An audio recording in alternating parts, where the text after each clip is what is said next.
اکثر لوگ جناب رکوع کرتے وقت اور سجدہ کرتے وقت بہت بڑی غلطی کرتے ہیں جس کی وجہ سے نماز نہیں ہوتی۔ السلام علیکم ورحمۃ اللہ وبرکاتہ۔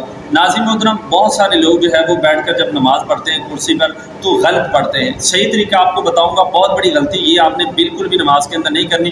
سب سے پہلی بات یہ ہے کہ آپ نے کرسی سمپل جو ہے وہ لے کر بیٹھنا ہے، وہ کرسی کی جس کے اوپر پھٹی لگی ہوتی ہے اور ہم جناب پھٹی پر جو ہے وہ سجدہ کرتے ہیں، اس کرسی پر بالکل نماز نہیں ہوتی۔ ٹھیک ہے، علماء نے لکھا ہے کہ اس کرسی پر نماز نہیں پڑھنی چاہیے، ٹھیک ہے، کیونکہ وہ سجدہ کرنے والی جگہ زمین سے اوپر ہوتی ہے، پھٹی لگی ہوتی ہے، جس کی وجہ سے وہاں پر سجدہ نہیں ہوتا۔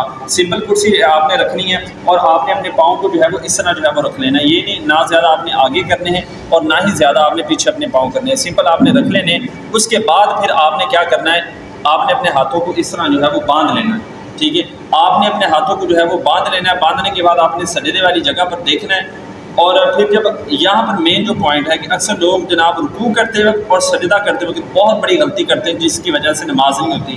جب وہ رکوع کرتے ہیں تو اس طرح زیادہ جھک جاتے ہیں، اس طرح وہ زیادہ جھک جاتے ہیں، تو زیادہ نہیں جھکنا ہوتا، بس تھوڑا سا اشارہ کرنا ہوتا ہے رکوع جاتے وقت۔ آپ رکوع پر گئے، آپ نے اس طرح جناب تھوڑا سا اس طرح آپ نے رکوع کرنا ہے، تھوڑا سا جھکنا ہے، زیادہ اس طرح نہیں آپ نے نیچے جانا، تھوڑا سا آپ نے جھک جانا ہے، ٹھیک ہے۔ پھر جناب آپ نے سیدھے ہو کر جب سجدہ کرنا ہے نا، تو آپ نے اپنے ہاتھوں کو اس طرح لے جا کر اس طرح آپ نے سجدہ کرنا ہے، اس طرح، ٹھیک ہے۔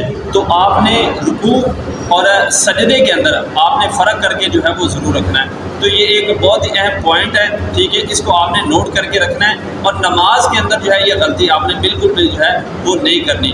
اور مزید اگر آپ اس طرح کی کوئی اپڈیٹ لینا چاہتے ہیں تو کمنٹ کے اندر اپنی رائے ضرور